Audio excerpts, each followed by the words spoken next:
2-3 દિવસથી મને એવા ફોન આવવાના સ્ટાર્ટ થઈ ગયા છે કે સર મારા બાબાનું મેરિટ ઓછું છે અથવા તો મારી બેબીનું મેરિટ ઓછું છે, તો સર હું આ કોલેજમાં જઈને ઓફલાઈન એડમિશન લઈ લઉં કે સર મને એથી ફોન આવ્યો છે કે મને પછી ત્યાં ઓફલાઈન પણ નહીં મળે, મારા મેરિટ રેન્ક મુજબ એસીપીસી થી તો નથી જ મળવાનું એવું કીધું છે અને પછી ત્યાં તો મને ઓફલાઈન પણ નહીં મળે, તો શું હું મેનેજમેન્ટ કોટામાં થોડાક એક્સ્ટ્રા પૈસા આપીને એડમિશન લઈ લઉં?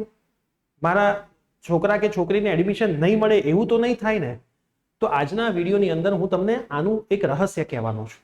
પછી ડિસિઝન તમારું છે તમારે શું કરવું, પણ વિડીયો આખો જોજો, તમારા માટે ખૂબ જ ઉપયોગી થવાનો છે. યસ દોસ્તો, મારું નામ છે પ્રિયેશ પટેલ, તમારું બધાનું હાર્દિક સ્વાગત છે પ્રિયસર વિદ્યાપીઠ યુટ્યુબ ચેનલની ઉપર. સૌથી પહેલા તો તમે જો ચેનલ ઉપર નવા હોય તો ચેનલને સબસ્ક્રાઇબ કરી દેજો, જેથી આવનારી એડમિશન પ્રોસેસની બધી જ માહિતી તમને ઘરે બેઠા ફ્રી ઓફ કોસ્ટ મળતી રહે.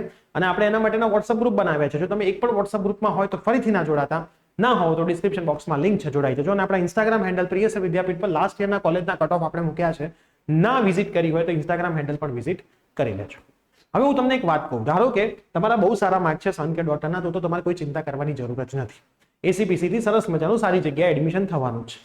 પણ જો તમારા માર્ક્સ ઓછા છે, એવરેજ કરતા પણ ઓછા છે, તો શું તમારે કોઈ પર્ટિક્યુલર કોલેજમાં જઈને ઓફલાઈન એડમિશન લઈ લેવું જોઈએ?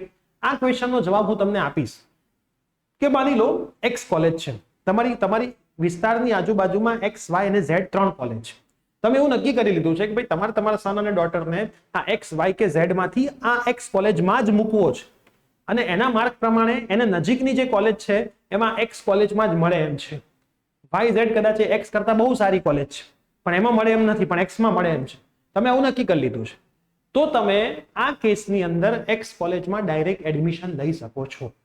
એસીપીસી નું ફોર્મ તો ભરવાનું જ છે, પણ તમે લઈ શકો છો.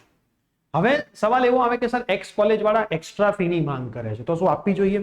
હવે નિયમ તો એવો છે કે મેનેજમેન્ટ કોટા બહુ સારી કોલેજ હોય, એનઆરઆઈ કોટા એક્સ્ટ્રા ફીસ લેશે, મેનેજમેન્ટ કોટામાં થોડી ઘણી એક્સ્ટ્રા ફીસ લેશે, પણ બહુ સારી કોલેજ હોય તો નોર્મલ કોલેજ ફીસ નથી લેતી એવું મારા ધ્યાનમાં છે, બરાબર. પણ એ તમે જે કોલેજમાં જવાના હોય એને શું આ વર્ષથી ચાલુ કરી પણ હોઈ શકે છે, પણ તમારે એની પહેલા મેં એક વિડીયો બનાવ્યો છે મેરિટ રેન્ક કેલ્ક્યુલેશનનો. હું તમને વિડીયો બતાવી દઉં, આમાં તમે વિડીયો સેક્શનમાં જશો ને એટલે મેરિટ રેન્ક કેલ્ક્યુલેશનનો આ વિડીયો પહેલા તો તમે જોઈ લો. શું કરવાનું છે હું તમને કહું, મેરિટ રેન્ક કેવી રીતે ગણવું આ તમે જોઈ લો.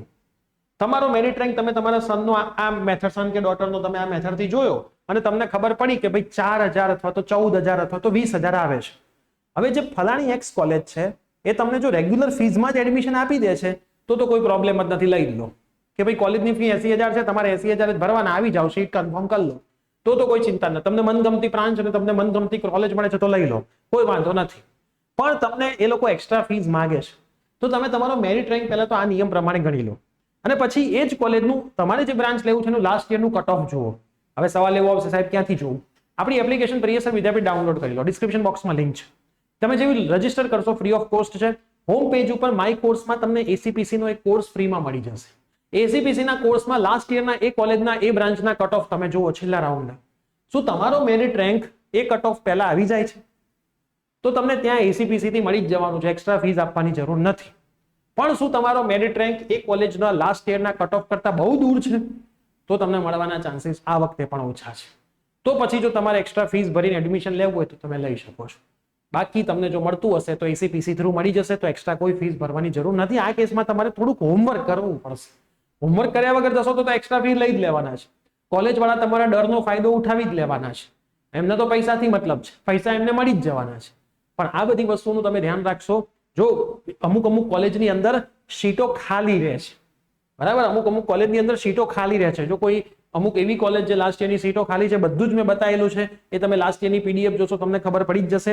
પ્લસ આપણા ઇન્સ્ટાગ્રામના દરેક કોલેજના મોસ્ટલી મેં કટ ઓફ મૂકવાના ટ્રાય કર્યા છે લાસ્ટ યરના. એમાં જો સીટ વેકેન્ટ હોય એનો મતલબ સીટ વેકેન્ટ જ રહી હોય તો એ કોલેજ એવો ક્લેમ કરી જ ના શકે કે ભાઈ અમારી સીટ ભરાઈ જશે, તમારે લેવું હોય લઈ લો. તો હાલ તમારો ડર છે એ વાત સાચી છે, ઓછા માર્ક આવ્યા હોય ડર હોય, બરાબર, એ વાત એકદમ સાચી છે, પણ ડરનો કોઈ ફાયદો ઉઠાવી ના જાય એ વસ્તુનું ધ્યાન રાખવાની જવાબદારી આપણી છે અને અમે તમને એના માટે ગાઈડ કરી રહ્યા છીએ, બરાબર. તો આપણે થોડુંક જાગૃત બની જવાનું છે. આંખો 2 ની જગ્યાએ 4 કરી દેવાની છે, 2 આંખો આગળ 2 આંખો પાછળ રાખવાની છે અને ધીમે ધીમે દરેક વસ્તુ જોઈને એડમિશન લેવાનું છે.